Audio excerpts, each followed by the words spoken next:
Like you'll go person, woman, man, camera, TV. So they say, could you repeat that? So I said, yeah. So it's person, woman, man, camera, TV. Okay, that's very good. If you get it in order, you get extra points. Okay, now he's asking you other questions. And then 10 minutes, 15, 20 minutes later, let's say, remember the first question, not the first, but the 10th question? Give us that again. Can you do that again? And you go person, woman, man, camera, TV. If you get it in order, you get extra points. They said nobody gets it in order. It's actually not that easy, but for me it was easy. And that's not an easy question. In other words, they ask it to you, they give you 5 names and you have to repeat them. And that's okay. If you repeat them out of order. Good morning and welcome to... I know what Mr. Trump is. He is a racist. He is a con man. And he is a cheat. The country has seen Mr. Trump court white supremacists and bigots in private. He is even worse. He once asked me if I could name a country run by a black person that wasn't a shithole. This was when Barack Obama was president of the United States. Former Trump fixer Michael Cohen, who is not the president's favorite felon these days. Who is Donald Trump? He mocks the disabled. He praises racists. Very fine people. He attacks the military. I like people that weren't captured, okay? A 53-year-old Navy veteran hit repeatedly. He protects criminals. He sympathizes with child sex traffickers. Ghislaine Maxwell is in prison. I just wish her well, frankly. And now he attacks mothers. Who is Donald Trump? Donald Trump is a disaster. Midas Touch is responsible for the content of this advertising. I've been right, probably more than anybody else. Show me the death chart. We have 32 deaths at this point. Other countries that are smaller countries have many, many deaths. And I think right now we're heading at probably around 60. 70 or 60 or whatever the final number will be. I used to say 65,000, and now I'm saying 80 or 90. I think that at some point that's going to sort of just disappear. 95,000 people ultimately. We'll be at 100,000, 110. We've made a lot of really good decisions. Yeah, no, I don't take responsibility at all. It is what it is.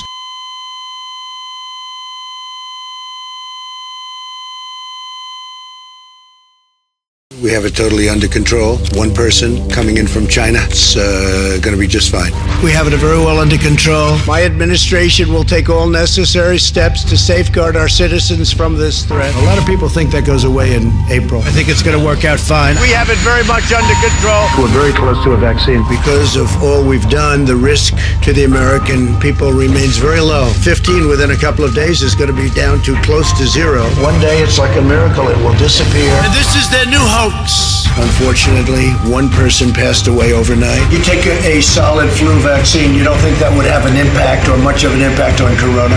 Anybody that needs a test gets a test. It will go away, just stay calm. I don't take responsibility at all. It's something that we have tremendous control over. We're not going to let the cure be worse than the problem. I hope we can do this by Easter. The CDC is advising the use of non-medical cloth face covering, so it's voluntary. You don't have to do it. Just minutes after a Fox News report on the demonstrations, the president began tweeting, "Liberate Minnesota, liberate Michigan, and liberate Virginia." And I see the disinfectant where it knocks it out.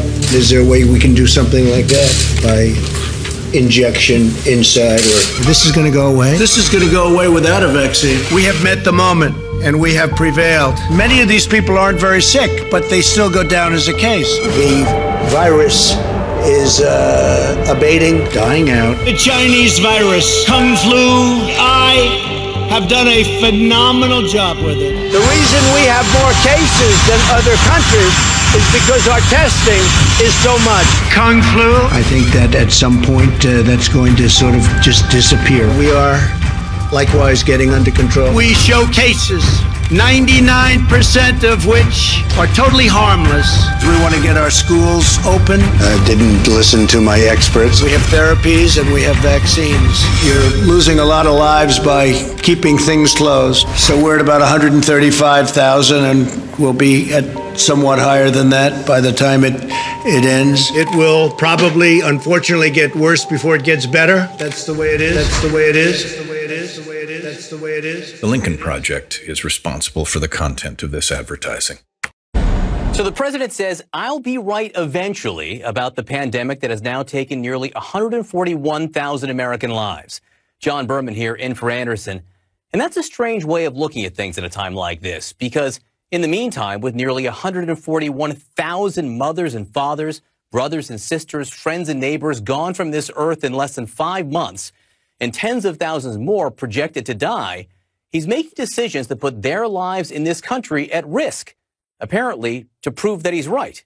In other words, Americans may now be sacrificed in the name of vanity, and the president is not even bothering to hide it. I'll be right eventually. I will be right eventually. You know, I said it's going to disappear. I'll say it again. But it's going to disappear. Does that discredit and I'll you? be right. I don't think so. Right. I don't think so. You know why it doesn't discredit? Because I've been right probably more than anybody else. In her new book, Mary Trump, who is a clinical psychologist, says her uncle's behavior goes, quote, far beyond garden variety narcissism. Regardless of her assessment, just purely on a factual basis, there's plenty to work with in that interview alone. A few moments before he talked about being proven right, he said something demonstrably wrong after Fox's Chris Wallace pointed out this country's abysmal mortality rate. When you talk about mortality rates, I think it's the opposite. I think we have one of the lowest mortality rates in the world. Keeping them honest, he's wrong. Take a look. This is from Johns Hopkins University's COVID database. Mortality rates adjusted for population in the 20 hardest hit countries.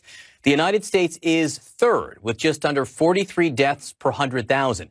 And by third, that means third highest, third worst. So wrong on that and wrong on this. Many of those cases are young people that would heal in a day. They have the sniffles, and we put it down as a test.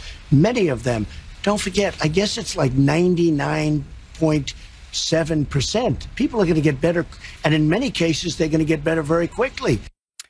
Just a few days ago, the president was claiming the virus is 99% harmless. Now he's up to 99.7%. Again, according to Johns Hopkins data, COVID is not 99.7% harmless. It's about 4.6% deadly. But even if it is as low as the president falsely claims, that still means that in a country of 330 million, nearly 1 million people will die if nothing is done to stop the spread. The president, who in that interview boasted of passing a dementia screening test in which he had to identify a camel, cannot seem to see the elephant in the room. This is the deadliest pandemic since 1918, which he continues to call 1917, and continues to say this. No country has ever done what we've done in terms of testing. We are the envy of the world. Again, untrue, unless being the world's envy means having the longest lines at testing sites and the longest wait to get results. So the president is wrong as well on that. Also on this. If we tested half as much, those numbers would be down. But this isn't burning embers, sir. This is a forest fire. But I don't say. I say flames. We'll put out the flames, and we'll put out, in some cases, just burning embers. We also have burning embers. We have embers, and we do have flames. Florida became more flame-like, but it's going to be under control. More flame-like, he says. Allow me to translate. That means more than 9,500 people are hospitalized in Florida. ICUs in Miami-Dade County today say they're at 130% capacity. 92 new fatalities reported today. In Los Angeles County, daily hospitalizations hit a new high for the 4th time in the past week. Kentucky reporting the highest single-day case total ever. Refrigerated trailers in Texas to hold the bodies. And Americans who on this day in 1969 walked on the moon cannot even fly to the Bahamas, which announced over the weekend it is barring U.S. travelers. Meantime, the president is resisting language in relief legislation supported by Senate Republicans, yes, Republicans, funding more testing and tracing. He's openly undercutting his own infectious disease experts. And with the exception of a tweet today and a visit to Walter Reed the other day, he's still not wearing a mask in public, and he has mocked Joe Biden for wearing one. His campaign staff removed signs at a Tulsa rally telling people to social distance.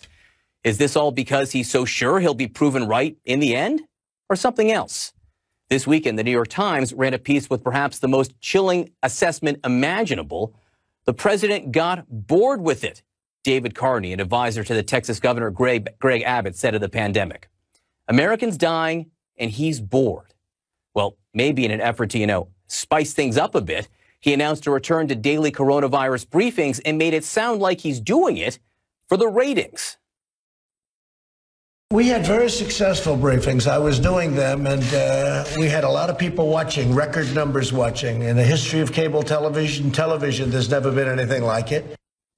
He's right. No president has ever suggested injecting people with disinfectant, as he did at his last coronavirus briefing. No president has ever used a briefing to hawk so-called miracle drugs that turned out not to be.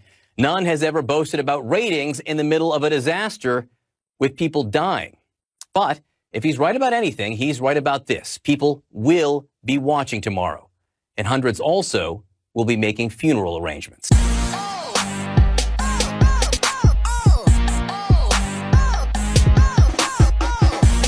As far as the outbreak in the Sun Belt, I said yesterday we continue to vigorously combat the rise of cases in the South and Southwest and the West.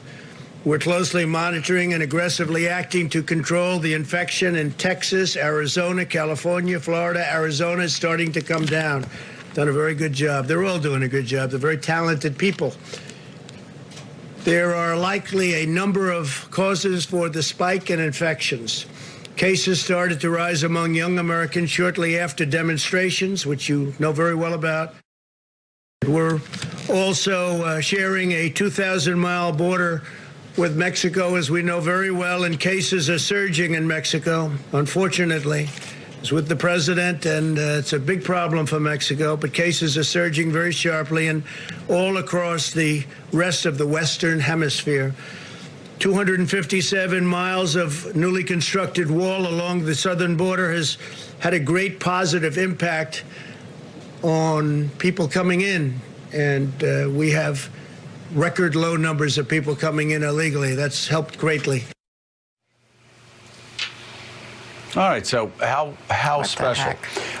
Jason, so for everybody to talk about the president's new tone a couple of days ago, it's very interesting that now he has a new theory of the case, at least, and it is a racist theory that the coronavirus spikes that are being caused because people blindly following his lead have been contemptuous of wearing masks, contemptuous of social distancing, contemptuous of issuing stay-at-home orders, have caused the spread in their states. But what is he doing? He's blaming black and brown people. He's blaming Black Lives Matters. He's blaming those protests, when it's very interesting that hospitalizations in New York City, an epicenter of those protests, the lowest since March the 18th. Let me say that again, Donald. In New York City, where we saw protests nonstop, hospitalizations the lowest since March the 18th. 9 deaths. Compare that to Florida and other states. So, of course, that's one part of the lie. And the second part of the lie is just so preposterous, I'm surprised Stephen Miller could pass it on to him with a straight face. And that is that Ron DeSantis' mistakes are the blame of Mexico. So this is his new theory. This is his new caravan theory. Let's blame this not on my stupidity, Donald Trump's stupidity. Let's not blame this on Ron DeSantis' short-sightedness. Let's not blame this on Brian Kemp's anti-science, anti-medicine medicine views. Let's blame it on black and brown people. So here's the thing, Joe. It's actually not a new theory. It's just a repackaged version of everything he's already run on. This is just a scientific patina on top of they bring disease, they bring crime. This is just a new version of what Trump has always said and always repackaged. And here's also what is interesting and ironic, right? If we remember the beginning of these sort of insane press conferences that the president used to have a couple of months ago, you remember he said that in those hot states like Florida, in Georgia, the heat was going to make coronavirus disappear. And now we've got, last week you had 15,000 new coronavirus cases in one day in Florida. It is now the hotspot of the entire country. It's not just that the president has lied. It's not just that he's been wrong on science, but now you have over 1,000 people dying a day. And look, I'm working on this piece that's going to come out tomorrow talking about the opening of schools in Georgia and Florida, as the president dithers, as he fails to show any leadership, you have governors like DeSantis and governors like Kemp who are literally sending our children into a coronavirus avatar by sending kids to school in the next couple of weeks without requiring them to wear masks, without requiring teachers to wear masks, by putting college kids back on campus. Look, I'm a college professor. We can't stop meningitis on campus. You can't stop the flu. You think you're going to keep a bunch of 19-year-olds social distancing? So the president's ignorance has trickled down so much so that you've now got governors who are sending our children to a coronavirus slaughter. This is an absolute abdication of power, but it is the same callousness towards anybody and everybody he's always shown. He's just going to smear it to gay. Instead of Muslims and immigrants, now he specifically says Mexicans and Black Lives Matter. Michael Steele, it's July 23rd. It's going to be August next week. There still is not a plan. The plan that should have been in place on January 23rd still does not exist. In fact, the president said yesterday at that podium, it's all going to work out. That's the plan. And then later in an interview with Fox News, he said it's just going to burn out. He's still living in this world of magical thinking, hoping, clicking his heels together, closing his eyes, that coronavirus will go away as it explodes across the country. Still not willing to tackle it. Still not willing to put those doctors up at the podium and be real with the people, with the American public about what's happening, and introduce a plan, not wishful thinking, a plan now on July 23rd to get this under control.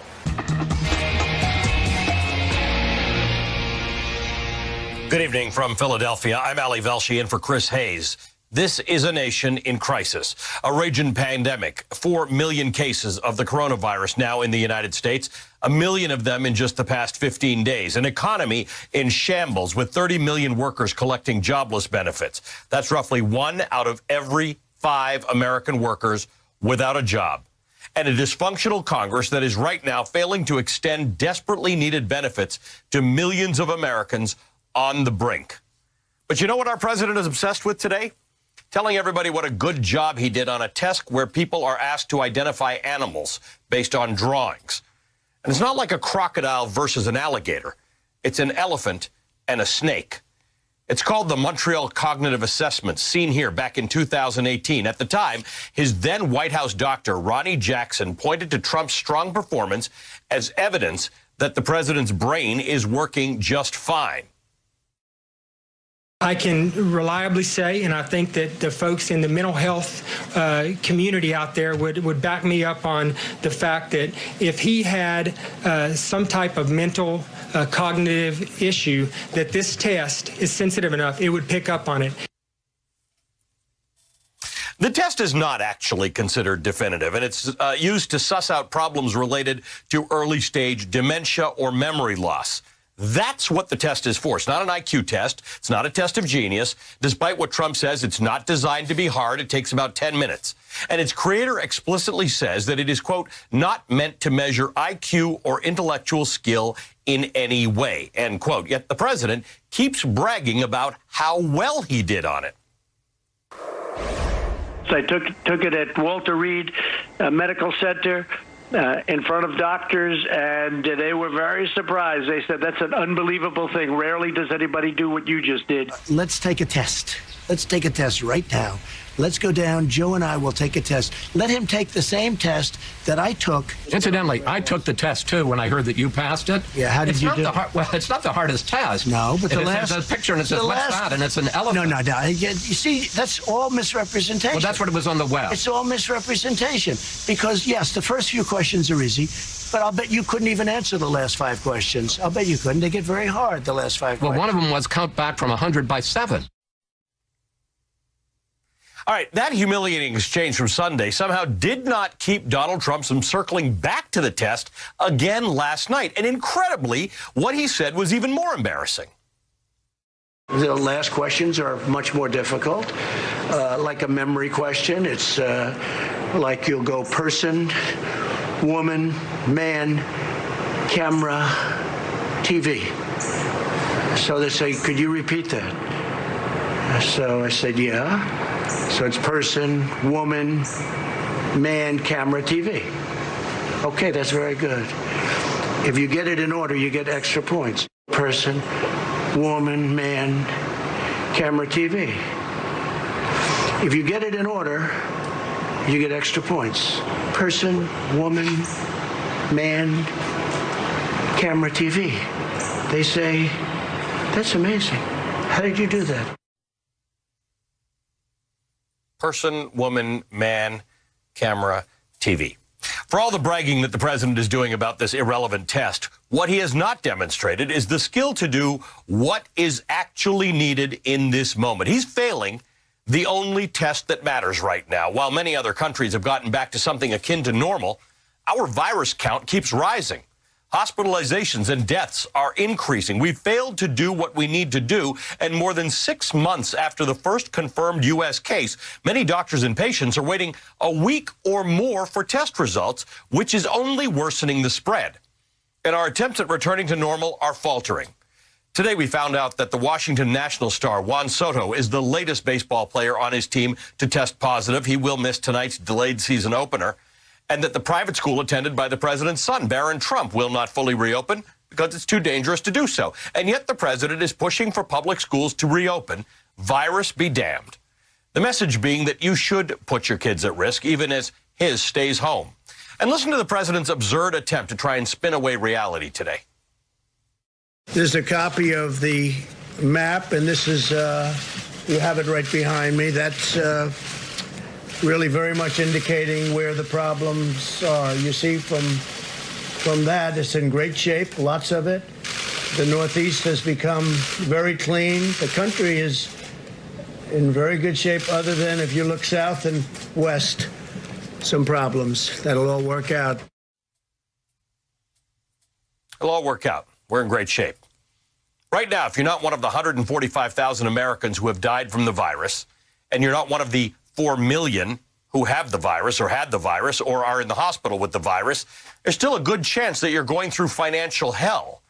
We learned today that 1.4 million people filed for first-time unemployment benefits last week. That's an increase from the previous week. This isn't continuing. This is new. This marks the 18th straight week that more than 1 million people have made an initial unemployment claim. Think about that. Millions of Americans are going through a massive economic upheaval. Their lives completely turned upside down. And right now, the fate of all these Americans are in the hands of the president and the Republican Senate. In March, Congress passed a bill that sent $600 per week on top of standard unemployment benefits to unemployed Americans. Most unemployment benefits come from the state. This is extra. This was a lifeline for 25 million people, and it's about to run out. Senate Republicans say they want to extend the payments, but at a greatly reduced level. And while House Democrats have passed a new rescue bill, Republicans cannot even agree amongst themselves, and they just left town for the week without producing draft legislative text. And you have some senators like Rand Paul who are balking at the $1 trillion price tag of this particular thing. The Republican leadership is eyeing that amount of money for the bill, saying it's just too expensive. These are the same Republicans who blew a massive hole in the deficit to pass a tax cut for the rich and corporations. Their priorities could not be more clear. They are willing to spend to help their wealthy donors. There is, in fact, a money tree for tax cuts. But when it comes to the tens of millions of Americans now in dire straits, well, we can't let the deficit get out of control now, can we?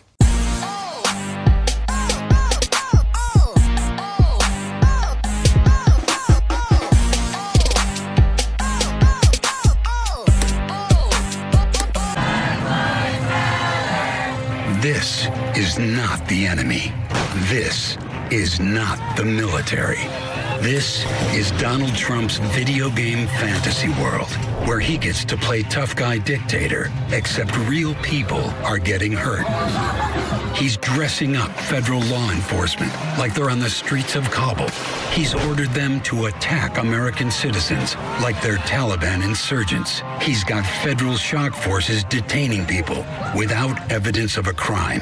Mr. President, here's something you'd know if you paid any attention in those briefings, or if instead of playing dress-up, you'd actually served when you were called. The United States military is sworn to support and defend the Constitution against all enemies, foreign and domestic, all enemies of our Constitution, like you. Imagine you graduate from the United States Naval Academy. You sacrifice and serve your country as a lieutenant in the Navy. Years later, you decide to exercise your First Amendment right that you fought for to protest the direction of the country. And this is how your country pays you back. Heroes fight for America. Trump fights against it. Midas Touch is responsible for the content of this advertising.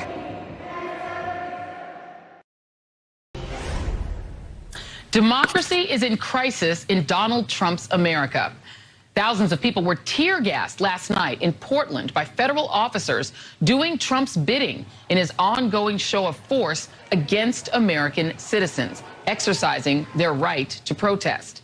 Brutality that left even the city's mayor coughing and wincing as he, too, was tear-gassed.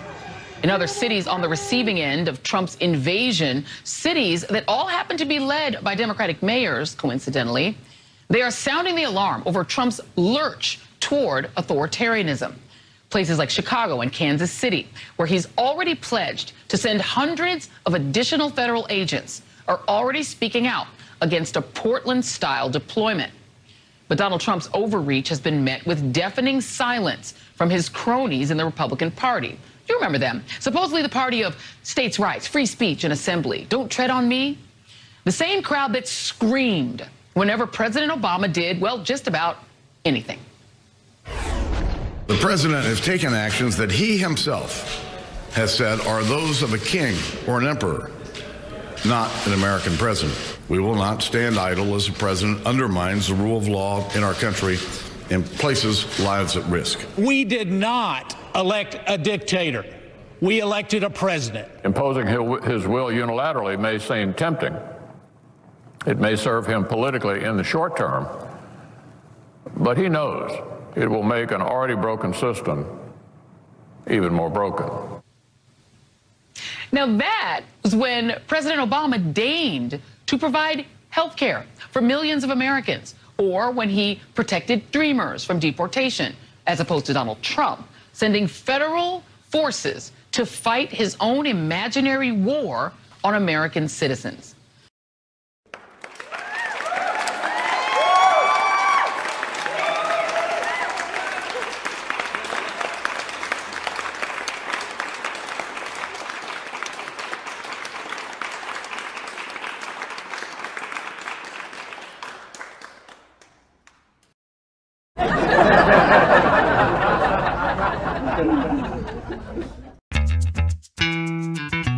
To the best of my knowledge, we're sitting at the White House. I must tell you. No, I'm just telling you. And the Oval Office is right behind me.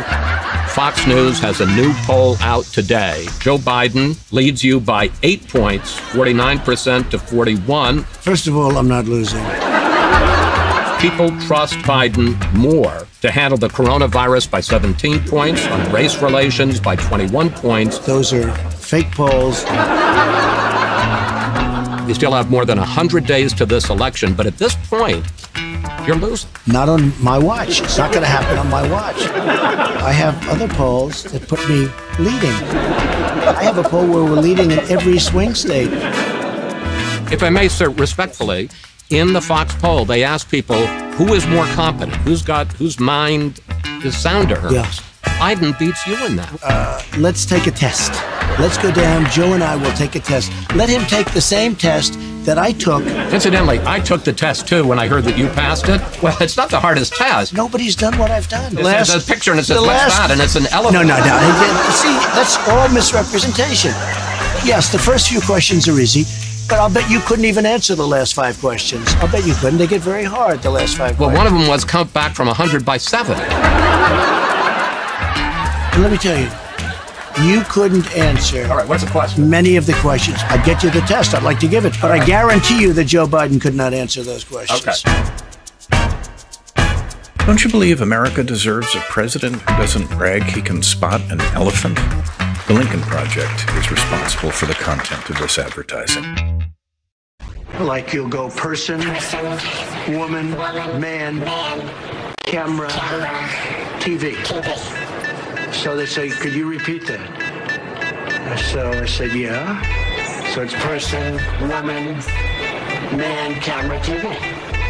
Okay, that's very good. If you get it in order, you get extra points. Okay, now he's asking you other questions, and then 10 minutes, 15, 20 minutes later, say, remember the first question, not the first, but the 10th question? Give us that again. Can you do that again? And you go person, woman, man, camera, TV. If you get it in order, you get extra points. They said nobody gets it in order. It's actually not that easy, but for me it was easy. And that's not an easy question. In other words, they ask it to you, they give you 5 names and you have to repeat them. And that's okay. If you repeat them out of order... Good morning and welcome to Morning Joe. Willie, I'm sure that in 1971 when Kraftwerk was putting together a band that would bring electronic music into the mainstream, that they knew that that's where this was going to end up. A president very proud of the 5 words he could say. Everything's a game show with him. It's number 4 on the EDM chart this morning. It's going right to the top. Yeah, you know, as Jonathan Lemire is going to tell us in a moment from his reporting, the White House likes this storyline for the president. I'll say again, they like this cognitive test narrative that's out there right now. It reminds me of when they thought his walk through the park to the church on June 1st was, quote, iconic. I'm not sure they have the best political acumen at this point.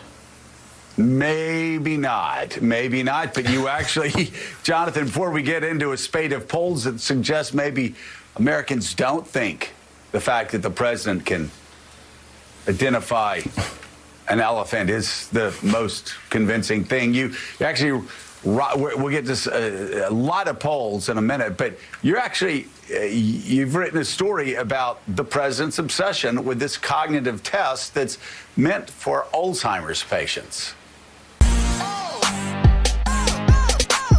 Person, woman, man, camera, TV. Donald Trump is losing in Florida by double digits. Tonight, we got a new Quinnipiac poll that has Joe Biden beating Donald Trump in Florida by 13 points. Check that out. Keep that up. Look at it. The math is right there on the screen. 83% of people in the state think the spread of the coronavirus is a serious problem. 83% of people can't agree on much. They couldn't agree on the temperature today. Today, Florida set another coronavirus record. 173 deaths in one day, including, sadly, a 9-year-old girl, the youngest person to die in Florida from the virus. And because of this, the president decided to cancel holding the Republican National Convention in Jacksonville. The RNC was originally scheduled for Charlotte, North Carolina, but it was moved to Jacksonville after the folks in Charlotte balked at hosting this huge event in the middle of a pandemic.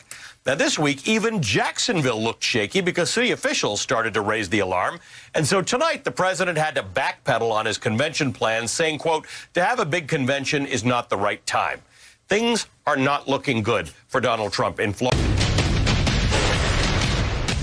This guy's in court in the middle of a pandemic trying to take away the protection for 100 million people who have pre-existing conditions. I don't think he has any sense of empathy. I don't think he can associate at all. You're going to actually listen to the experts. Yeah. And you're going to pay attention to the science. And you're not going to quit on trying to actually bend down the curve of disease and transmission rates. Two guys who were close during their 8 years together, they are only far apart now because of the pandemic, but that conversation pleased a whole lot of Democrats when it started leaking out yesterday.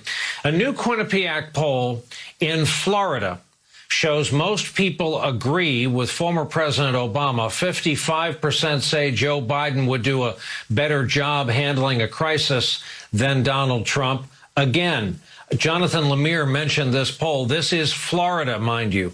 A majority of voters in that same state, 51%, also say they'd vote for Biden if the election was held today. By the way, it's not. Again, in Florida, also in Florida, by the way, 54 hospitals are out of ICU beds. Yesterday, a 9-year-old girl became the 4th child in Florida to die from COVID.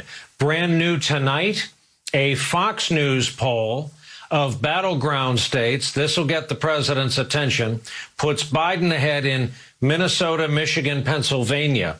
Last two states Trump took in 2016. Back with us tonight, the sometimes raging but always entertaining Cajun, James Carville. He's a veteran Democratic strategist who rose to national fame with the Clinton presidential campaign and is co-host of the 2020 Politics War Room podcast. James, I have seen clearer oil paintings. Remind me to talk to you about your Wi-Fi service. I hope we hold this together during our conversation. But I'm going to start you out with this.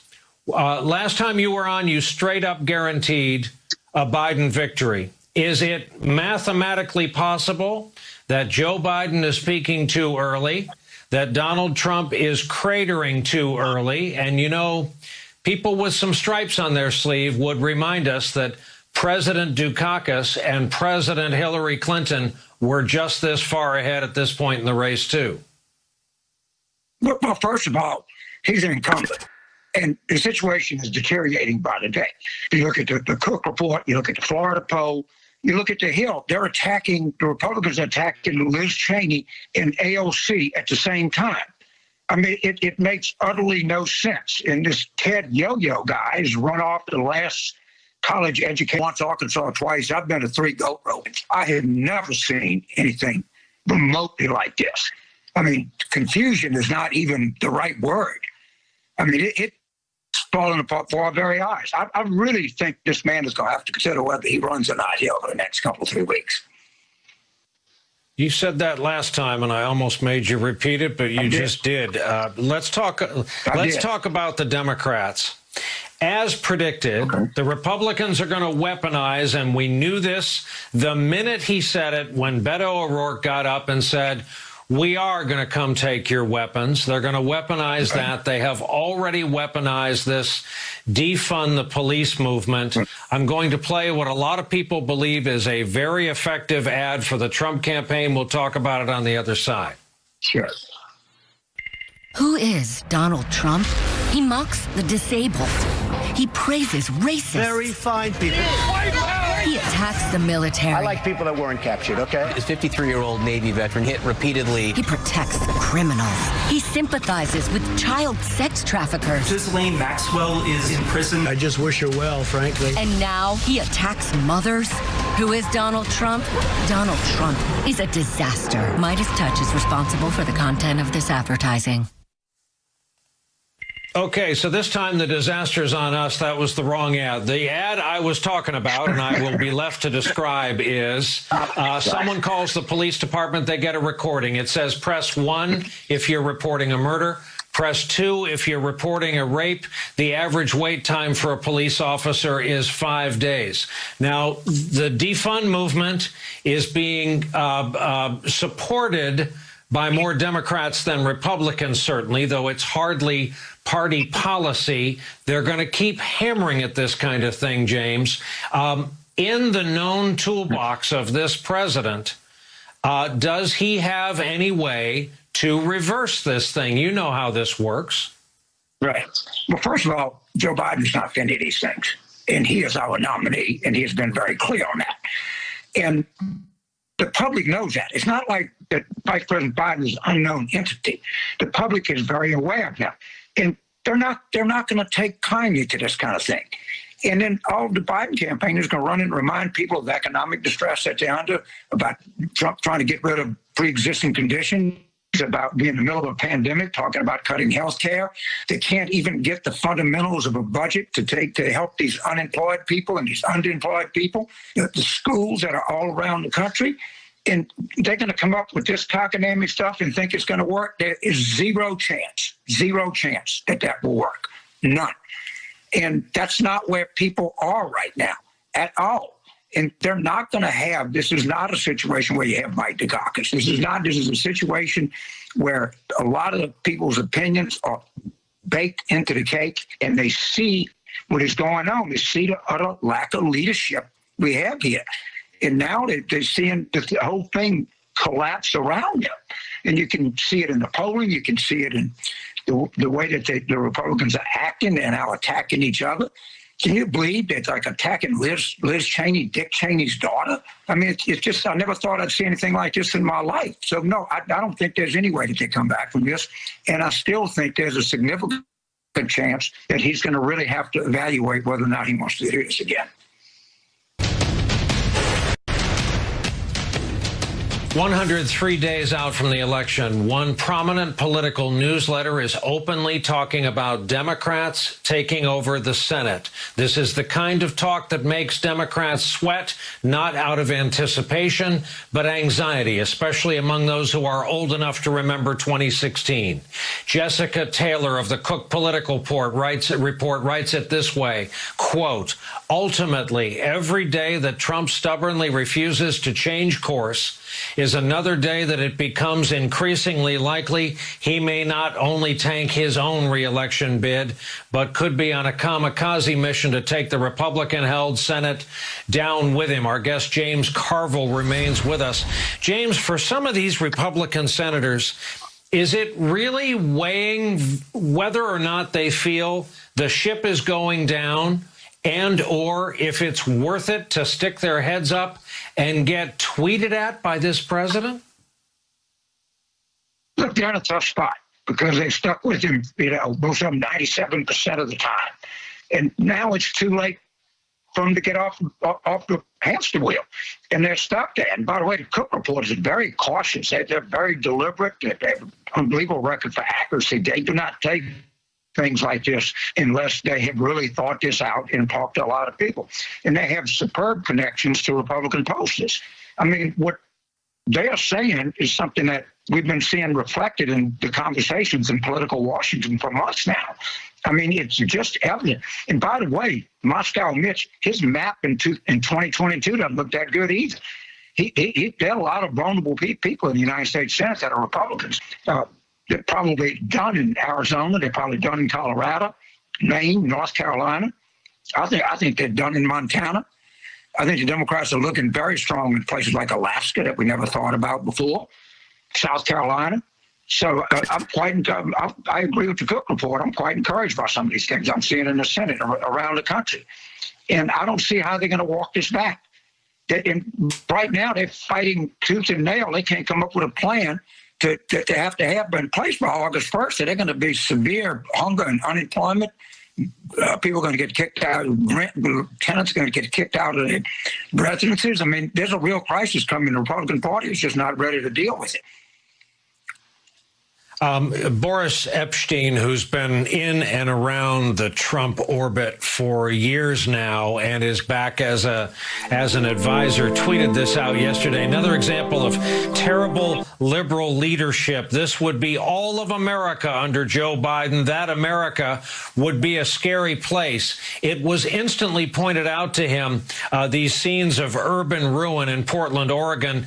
This is being done in Donald Trump's America. We're looking at Donald Trump's America, not Joe Biden's America. And James, it's clear Trump is going to go deep on this. You're not safe. Your suburbs are going to get torn up strategy. That's first question. Do you think there's traction in that for him, even as a last resort? And the second question is, how do you feel about our election integrity in all 50 states? Well, I'll go in reverse order. I feel terrible about election integrity, and it worries me. That's why no Democrat, no independent, no love of democracy can be complacent. That is a big problem. In terms of the first thing, he is the president. And they're sending these federal agents. They're trying to agitate some kind of battle on the streets that William Barr, the man's eaten too many cheeseburgers in his life, thinks that how going to help Trump's election prospect. And they can't understand the fact that if you're not running against something, you are the something that everyone is running against. And they just don't have any capability to adjust and to talk up their record, because frankly they can't. They're not talking. There's nothing. And so now you're in this sort of political crisis that you can't even imagine. We don't know if they ever can. I mean, what happened to all of them in the race? By the way, who got that? I mean, the whole thing is just a grift or racket that they're going to do all of this because that's all they know how to do. It's not going to work.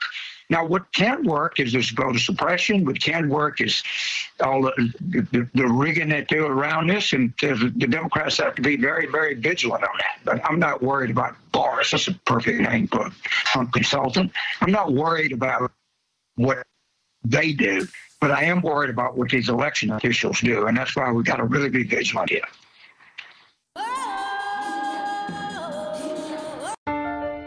The indictment of accused sex trafficker Ghislaine Maxwell reads, in some cases, Maxwell participated in the abuse herself. I just wish her well, frankly.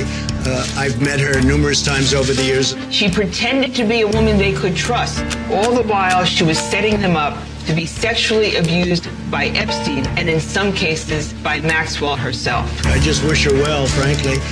I've met her numerous times over the years. Maxwell would discuss sexual topics with the victim and undress in front of the victim or be present for sex acts. I just wish her well, frankly. A woman accused of being at the center of an international child rape ring. And the President of the United States says, I just wish her well, frankly. Had enough? On November 3rd, it's time to return honor and dignity to the White House. The Lincoln Project is responsible for the content of this advertising. When asked about Ghislaine Maxwell, who is charged with sex trafficking young girls, what does the president say? I just wish her well, frankly. You wish her well? No sympathy for Maxwell's victims?